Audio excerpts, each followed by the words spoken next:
YouTube? Welcome back to my channel. We are back with another video. What's up, YouTube? Today we're gonna do a Girl Let's Talk edition. This is the first episode. I have my friends here with me.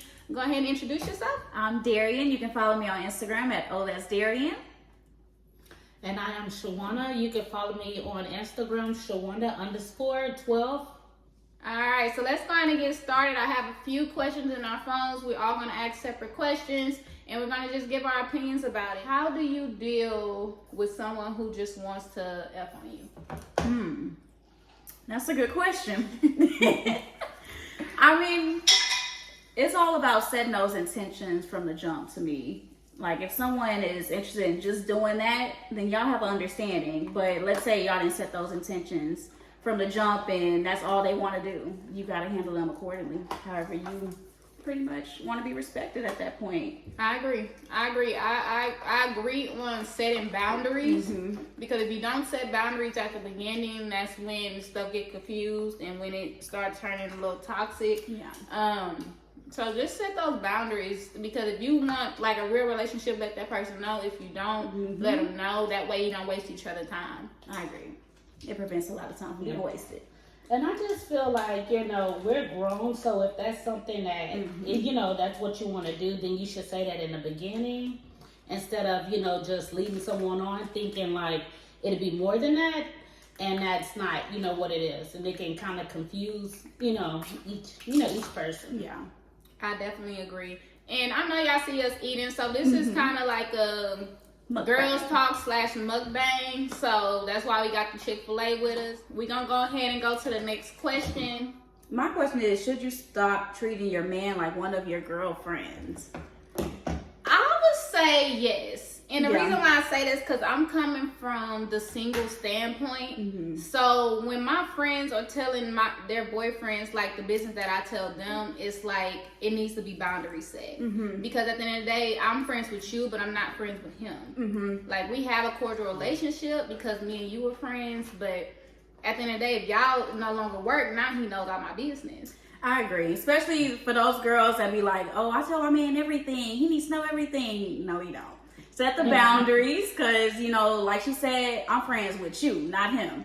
And vice versa. If your homeboy tell you something, you don't have to go run and tell your girl the same thing. So it's just setting those boundaries, because y'all are friends, not them. So, yes. Yeah. I mean, I feel like, a lot of girls and guys, like, of course, when they're together, they, some things, they try to, act like, of course, they're best friends, so they tell each other, they're, y'all business, but at the same time, it should be a boundary, because, like, like they were saying, if you get mad, then they're gonna, tell their homies, and then, tell everybody your business and start talking about you. And just like if you get mad at your dude, his homie's gonna be like, oh, well, I remember when the girl said this or that, and then they might start trying to, mess with your girlfriend or boyfriend. So you just gotta be careful with what information you give. Yeah, and that's one thing I would say. Guys don't like to admit it, but they're very gossipy. Like, they love to chat with their homeboys. Literally everything, the stuff you think is not being said is definitely being said to their homeboys. Trust me. They're talking about everything. They gossip really more than us. They do. Truthfully. How to heal from a heartbreak?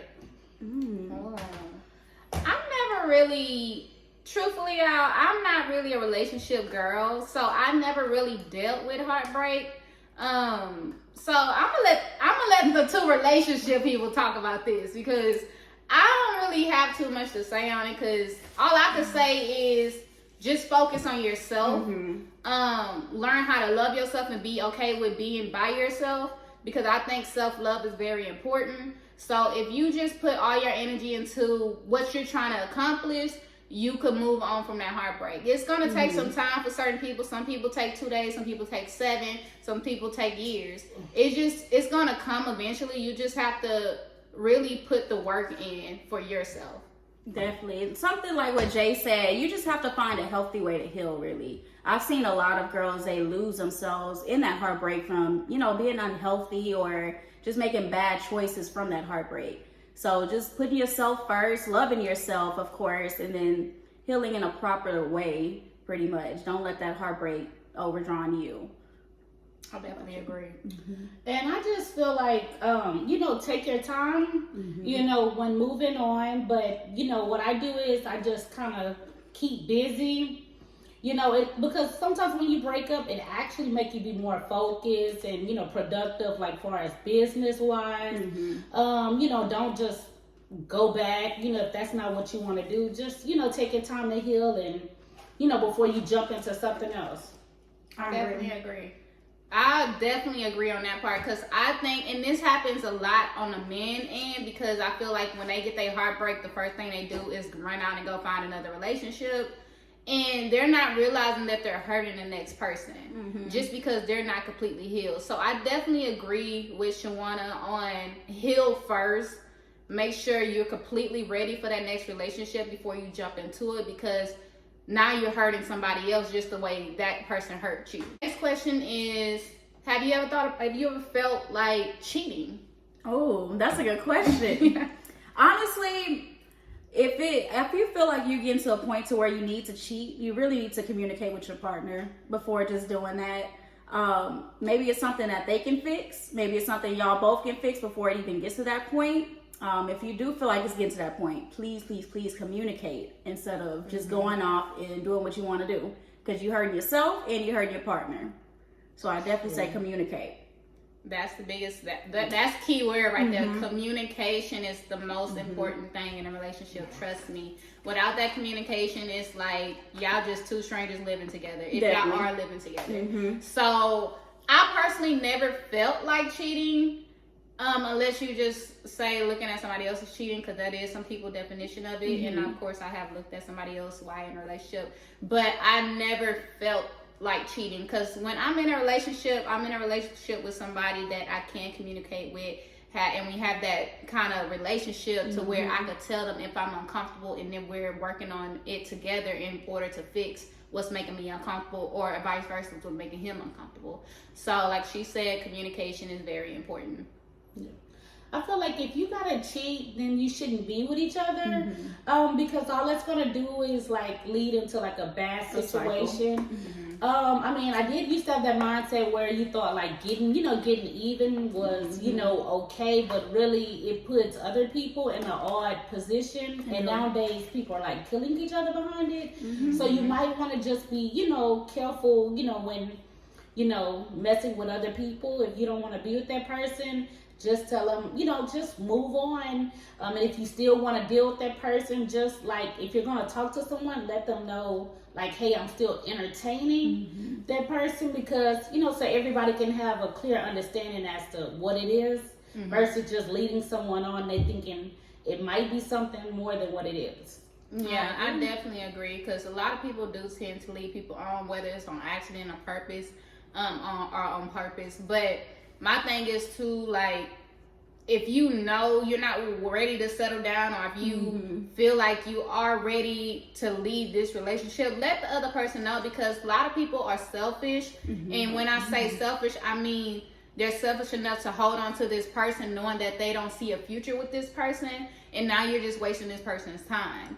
So I think it is important to let them know, because like she said, people are killing each other over this now. It's dangerous. So it's very dangerous out here. So let this person know, because some people are more invested in the other person. So if you're not as invested as that other person, let them know. It's threatening if your partner has more sexual experience than you. Me personally, it's not. We're at a grown age now, so it's like, teach me something, you know. So that doesn't really, bother me. Stuff you had going on in your past. I can see if you built up that sexual experience while in a relationship elsewhere, that's a different story. But if you built that, besides a relationship in your past, then it doesn't bother me at all.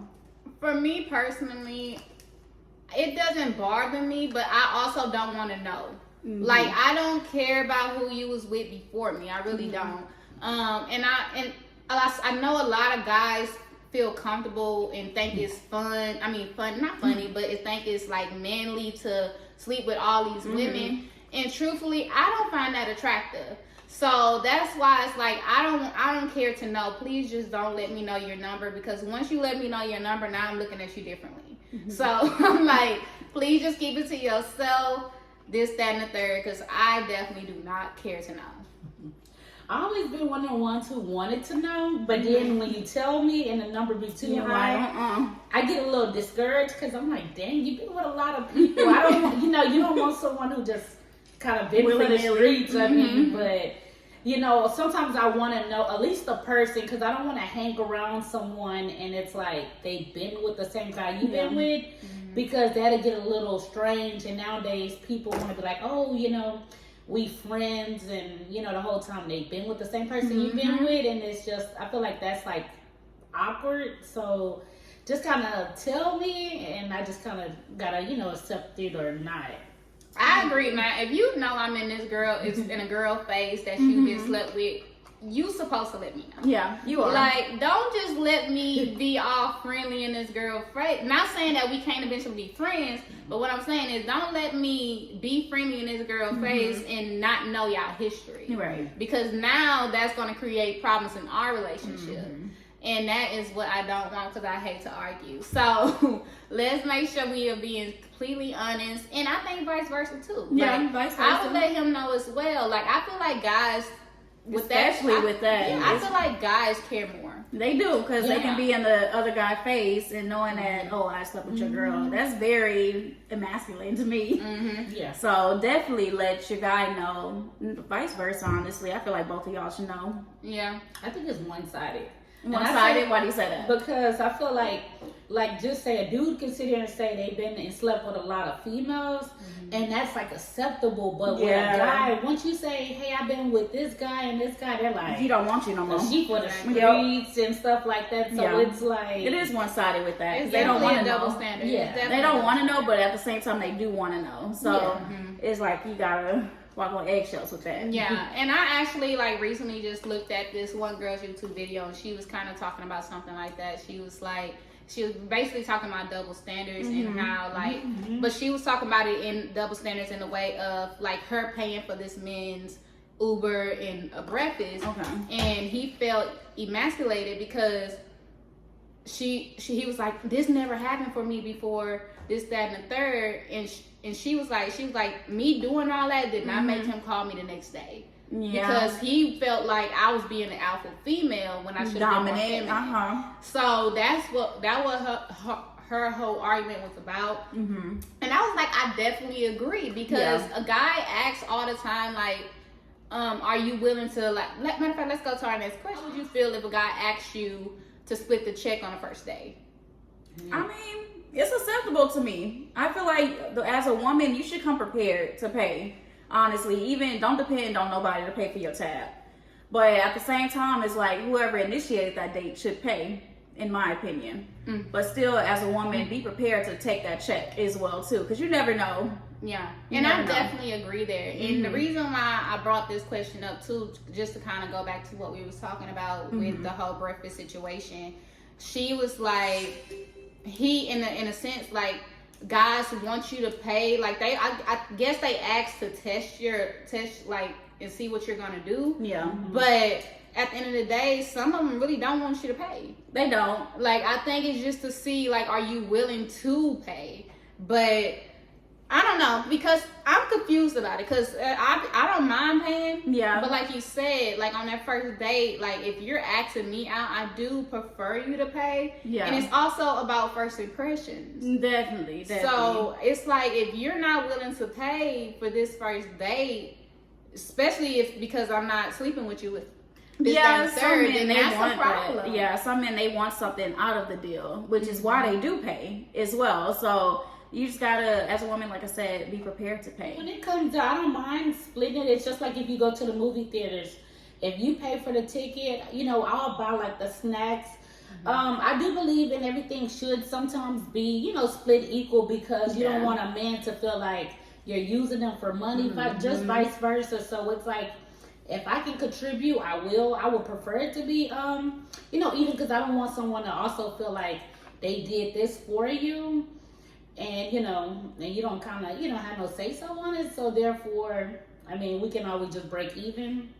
Like, long as you came to the date, that's important. But I think it's also important to know that person. It is. And to know what their like expecting, because like I said, sometimes when you do be like, oh no, I pay for this, I'll do this, that, and the third, they're thinking you being too masculine. Mm-hmm. So it's like a double, like, I don't want to say double standard. It kind of is in a way. Because Yeah. it's like, sometimes they want you to go ahead and take charge and pay for it, but it's like when you do pay for it, it's like, oh, you know, you got your own this and that. So it turns into that whole situation. And they become intimidating. Yeah. So it's like, what do we do, guys? If you're watching this, let us know. What do we do? Do we What pay do for it we or do? we don't? Please let us know. Because I mean, personally, like, if some guy takes me out, because I had said this in one of my old YouTube videos, I want like a guy to really plan it.